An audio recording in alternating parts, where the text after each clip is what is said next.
街友分布在社会各个角落，给一般大众的形象就是像这样随地而坐，随处可躺，而不修边幅的外表也让大部分的民众敬而远之。其实街友也是需要关怀的一群，没有亲人，更没有温暖的避风港。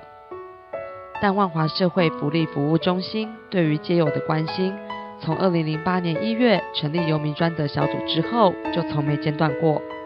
不只是提供了生活所需，更给予了满满的关怀。其实他们都是一群需要协助的人，只是他们更弱势。那因为他们没有地方可以住，所以他们的一言一行全部被众人看到。那其他对象有地方住，可能他们的私领域不是随时都被看得到的，但是街友是这样子被看到。那也因为街友随时随地他们的私领域随时随地会被看到，所以只要有一点点事情的话，其实很容易就会被扩大，甚至说我们叫污名化，可能是说有一个人做错事情了，那变成是说所有跟这个名词沾上边的人，就全部都会被冠上这样的印象。目前在台湾，关怀街友的民间团体并不多，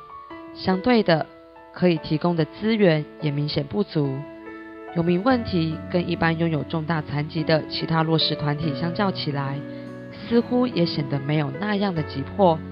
但他们仍然是需要被帮助以及关怀的一群在街头流浪的朋友。不管是身心障碍也好，独居老人也好，低收入户，其实这些东西在我们的社会局啊，或者是社会行政相关的资源都已经有投注。那但是在街友这块部分是真的是比较缺乏。那我们做起来，也相对的，因为我们这方面的东西比较缺乏，我们做的事情就会比较不像其他对象可以协助的很深入，可能会协助到说整个家庭的部分。所以刚刚我们在第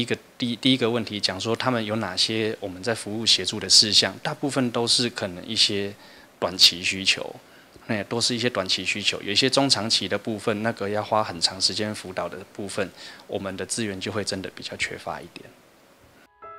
万华社福中心的社工们，除了不时提供食物和用品给予街友之外，也会出门巡视街友在外面的生活情况，是否需要其他协助，就像家人一样关心着街友们，让他们感觉到自己并不是孤单的在外头讨生活。而从台中流浪到台北的施伯伯，就充分感受到这份温暖。物质嘛，都我们记得登记啦，要什么啦，衣服啦，还有都其他日用品啦都有，是。这其实还不错吧？还可以啦，还可以，多少钱8块钱。要8块吗？对。对于某些精神状况良好以及身体许可的街友，社工会帮忙安排工作，并不定时公布打工职缺，让街友可以赚点生活费，并拥有经济能力，可以打理自己的生活。施伯伯在8月接受了社工们的协助，在民间团体的爱心赞助之下，每天都可以到万华社福中心门口领取报纸，到南门市场前贩卖。即使卖掉一份报纸，只能赚取微薄的8块钱，对他来说，能靠自己的力量照顾自己，就是努力工作的最大意义。你们每天早上大概几点就到万华社福中心去拿这个报纸？早上6点半，就到那边拿这个《中国时报》。你们一天大概卖多久啊？卖几个小时？卖是差不多，我现在在卖都差不多3点至3点半啦。每天都会来吗？对，会，我都是有这个固定的人哦，他每天我跟他讲说，我每天在这里，每天他都来给我买，这样，他都有固定的啦。对，有其他还有可能够吸引到一些来路的顾客哦，客人方面，还有会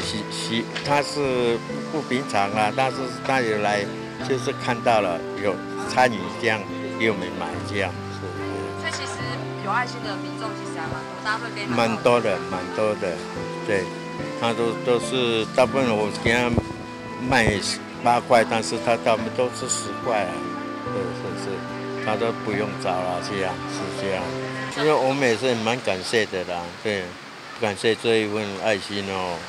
这个关怀跟爱心哦。街友也是需要被关怀以及照顾，